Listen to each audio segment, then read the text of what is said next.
We begin in Ottawa, where the Liberal government updated Canadians today on its efforts to stabilize the high cost of groceries. Canada's industry minister is spearheading talks with Canada's 5 major grocers, and today he said they've changed their tone, now promising to roll out discounts, price freezes, and price matching. But in terms of when Canadians will start to see relief at the cash register, well, those timelines remain a little murky, and opposition parties are unimpressed. And all they offered, since they promised to bring prices down by Thanksgiving, is a code of conduct, an office, and a photo op. You can't eat any of those 3 things. They won't be on the Thanksgiving dinner table. The Prime Minister wasn't willing to do anything until he started falling behind in the polls. That's 2 years that Canadians have been struggling because this government's unwilling to take on the real problem, which is corporate greed. Industry Minister François-Philippe Champagne joins me now. Minister, welcome back to the show. It's nice you gave me a remake of Question Period, you know?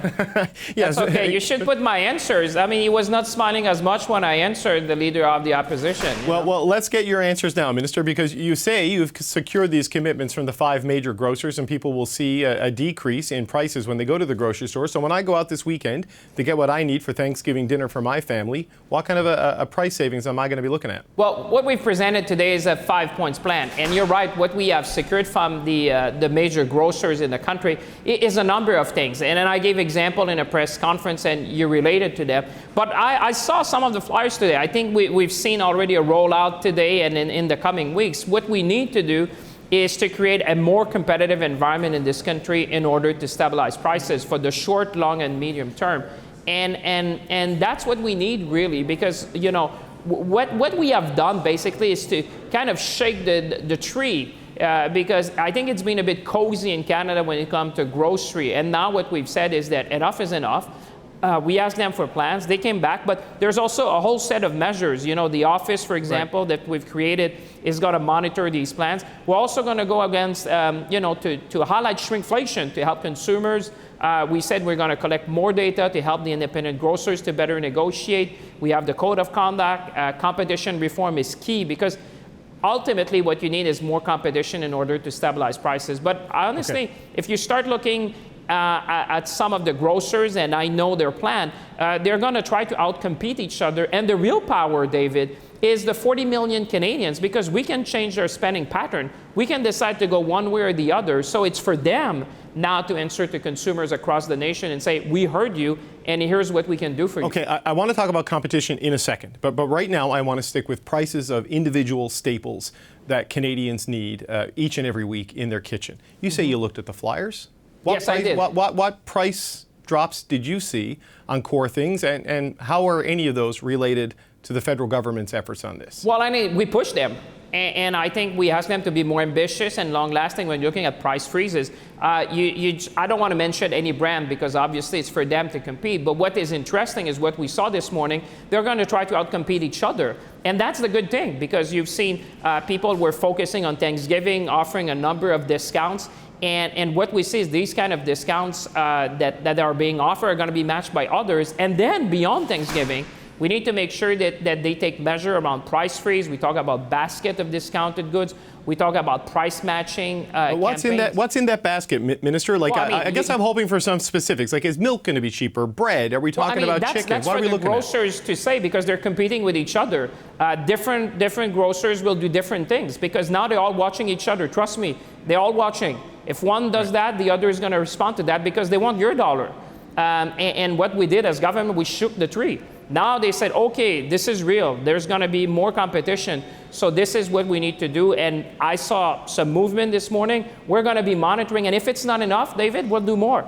Canadians understand we cannot do miracles. But one thing they expect from us is to fight for them. And that's the good fight we're bringing. And if we need to take more actions, we'll take them. But now it's going in a direction that is positive. That when you look at the different initiatives that they're taking, it's going in the right direction. Okay, you say you shook the tree. Part of the problem is that the tree only has 5 branches, right? There's 5 big companies that own all of the grocery brands for the most part. And in my neighborhood here in Ottawa, there's a grocery store almost across the road from the other. They're owned by the same company. I mean, it's kind of not real competition. So how can such a highly concentrated industry actually get the sort of price relief you're talking about when the competition is so limited? Well, that's why we need more. That's why in the 5 points plan, one of them is a landmark reform of competition, because, for example, as you said, Now you have, for example, in some commercial center, the owner of that facility, for example, would restrict if you have one of the big brands who can come at a number of kilometers around.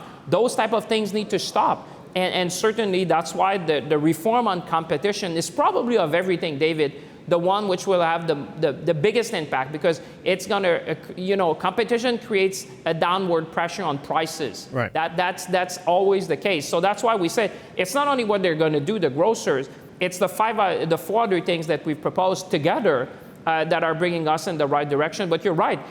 What you see in the grocery sector is not unique in that sector. We've seen it in other sectors, but I think they understand now that we're getting real on competition. And by the way, if the ones that you showed before, the opposition, they want to do something, let's vote for C-56, because that bill is going to reform competition. So if they want to do a gift for people at Thanksgiving, something apart from asking questions, but doing something, that would be one thing they could do that would have an impact for Canadians. I haven't looked at the grocery flyers today, I will confess that, but I have been looking at Consumer Price Index data, Bank of Canada forecasts over the last couple of months, and they have all shown that food inflation has been slowing down on its own due to factors in supply chains being resolved and other factors going away, not because of any government initiative or goodwill from the big grocers.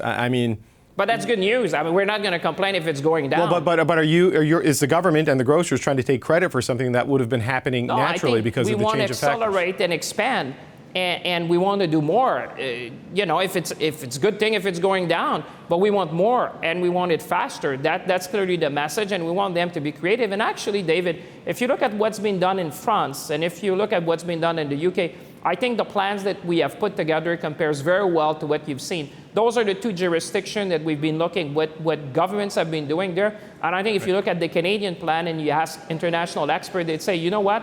The package that you present is as solid as you would see in these jurisdictions in order to stabilize price. And that's why I'm saying this is day one. We're not saying we're mission accomplished or we're done. Right. We're going to be on their back, but today I think it's going in the right direction. But what are the metrics, Minister? I wonder here. I remember when Galen Weston and the other grocery CEOs testified at committee, they had very precise data on how much money they made on a basket of groceries. You're talking about a basket of groceries getting a discount. What's the precise data on what the savings are expected to be? It's for them to get back to you on that in a sense, because David, once I have the plan, I need competition to do what competition is supposed to do.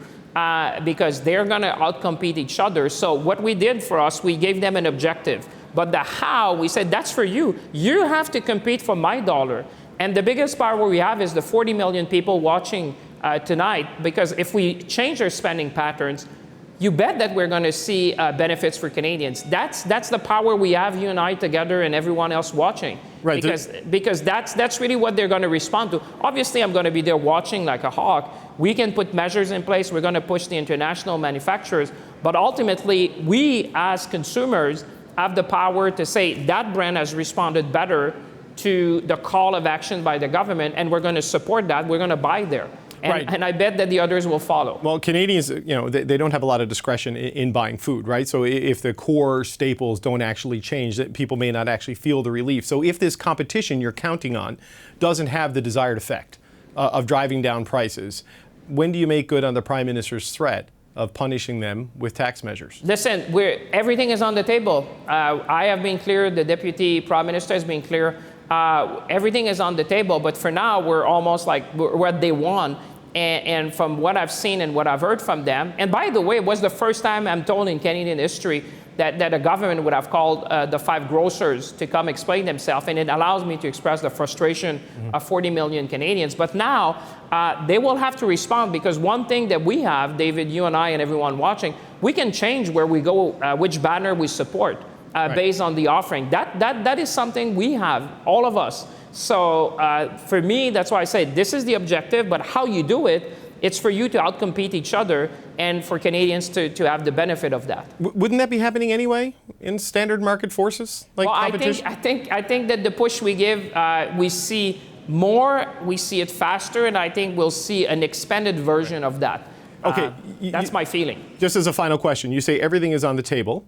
When is it on the calendar? I mean, you gave them until Thanksgiving to come up with this. Like, when is the next deadline for you to see the real tangible action before you make good on the threats the Prime Minister put on. Let's be clear. What we ask them is for plans by Thanksgiving, but the impact on stabilizing food prices, we want to see that over weeks and months. This is not like a one-time event where we say, oh, we've seen you've done it for Thanksgiving. No, we want to see that for multiple quarters to come. So we're going to be monitoring that. I don't want to set any artificial deadline today. If things go well, we're all going to benefit. If we see that things are not going in the right direction, we'll take further measures.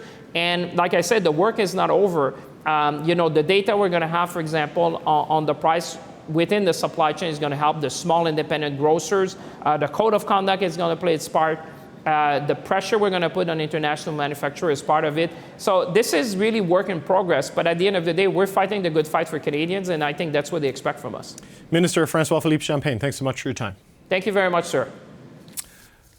Okay, that's what the minister has to say. We're going to get a bit of a reality check now on whether these new measures will help. And that Professor Michael von Massow joins me now. He's a food economist from the University of Guelph. Okay, so Professor, you were listening in there. You just heard from the minister what he had to say on this. How effective do you think this plan will be? Well, I think there's a significant lack of clarity here. The minister's saying, well, I'm seeing impacts on the flyers where I got this morning. But what are we comparing it against? I don't think we have benchmarks with which we were comparing it to. And frankly, while I don't think the grocers are a significant factor in driving food price inflation, I do think to a significant degree what we're seeing is stay the course. Price matching exists. There are apps for that. Most stores offer it. We know that Canada has, twice as frequent a special and twice as deep a discount already when we compare to the U.S. in terms of specials, and so how do we know that they're doing more or not just doing what they've always done? Well, I mean, there is the promise in there of some sort of data reporting, I guess, to help us assess that. But I agree. I don't know if I fully understand things. Like, there's a promise that things will be cheaper, but I don't know which things and how much cheaper. And the message seems to be competition will take care of it and you need to shop around for the best price. But that feels like what should already be happening in the market. Am I wrong there? Well, no, I think you're exactly right. And I would argue it is what's already happening in the market. We do have concentration in the grocery sector. And I would argue that market power is wielded up the supply chain at suppliers and not down the supply chain at consumers. I find it hard to believe that a meeting 2 weeks ago in Ottawa with all of them, all of a sudden they said, well, we're going to be more competitive with each other. Mm-hmm. It just doesn't ring true. So I'm hopeful, but I don't think that this is going to be the thing that makes the difference. As you noted with the minister, we've seen prices go down 2 of the last 3 months. We know that if we look at monthly or the last 3 months, the rate of food price inflation has been below the rate of general inflation. And so we're seeing a trend in the right direction anyway. Now, things could still go off the rails, and we usually see prices go up through the winter when we're importing more. But I'm not convinced, frankly, that this is going to make a substantive difference in food prices that we hadn't already seen. We can also talk about some of the other things that the minister spoke about earlier today. I think giving the Competition Bureau more power so that we can actually figure out what's driving food price inflation and whether grocery stores are contributing to the problem, even though the Competition Bureau recommended an increase in competition. They didn't provide evidence that the lack of competition was causing problems. So I think that's a good thing if we could get more evidence or get more certainty on what we're doing and why we're doing it. The grocery code of conduct that I heard the minister refer to is primarily on relationships with suppliers.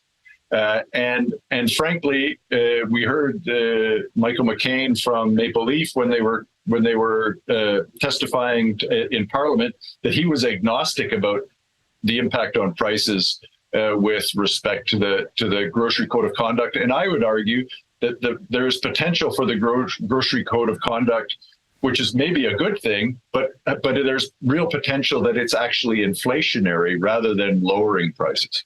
Right. So, I look at this and the focus on competition. I mean, if there wasn't competition in the grocery sector to this point, well, that's a whole other issue to deal with, right? From a government regulation perspective, because we saw with the bread price fixing scandal from a few years back that there was collusion, at least along one line of product. I mean, there's no suggestion that's necessarily what's happening here now. But to sort of suggest that a more aggressive competition because of the weighing in of the federal government is going to fix this when Ukraine is part of this, climate change is a big part of this, energy prices is a big part of this. I mean, how much impact can the government really have on your grocery bill? I don't think the government can have a lot of impact. And you talked about multiple factors that have come into play. And because we're sort of having this perfect storm of price pressure, it means there's no silver bullet. There's not one thing that's going to bring this down. We're not going to just make food inflation go away because the grocers are suddenly more competitive. I'd argue that they're not that things aren't going to change. I would argue that the grocers are quite competitive. We see flyers every week. We see price matching guarantees. And I'd highlight to you that yes, there was a finding in the bread price fixing thing, but that was in bread companies, not in grocers. Loblaws was the one who brought it forward with their Weston bread. Canada Bread was the other player. They were found. This wasn't the grocers. So might there be things going on? Yes. But again, there's no evidence that the grocers have been complicit here thus far. No one's shown me data to say that yet at all. So is there something missing here, just as a final point, Professor, that they could have done today that would have a tangible impact on your grocery bill when people go? I mean, Thanksgiving's this weekend. It's going to be a lot of people buying things. Is there something they could have done today that we would actually feel in the immediate term? No, I don't. Frankly, I don't think there's a lot that the government can do in the short term. I think, bringing the grocers, I think there was some value in maybe bringing a broader food system discussion to say, what can we do to build resilience to things like extreme weather events, climate change, resilience to things like the war in Ukraine. I think there are some things that we can think about doing and move towards doing that will give us some medium and long-term resilience. But there's not a lot that the government can do to make a difference for this weekend and Thanksgiving, or even for the Christmas season. I think that there are other fundamental factors at play here. Right. And Professor, just the corollary of that, of course, is that is there anything really the government did to drive food prices up? Or is it really just this global suite of issues that's hitting everyone? Well, yeah. I think the government gets more blame than it deserves in many cases, and more credit than it deserves in cases when things go well. And in this circumstance, I'm not convinced that food prices were affected by any government policy at all. These are fundamental supply-based issues that we've been struggling with. Okay, Professor Michael von Massow, thank you so much for your time.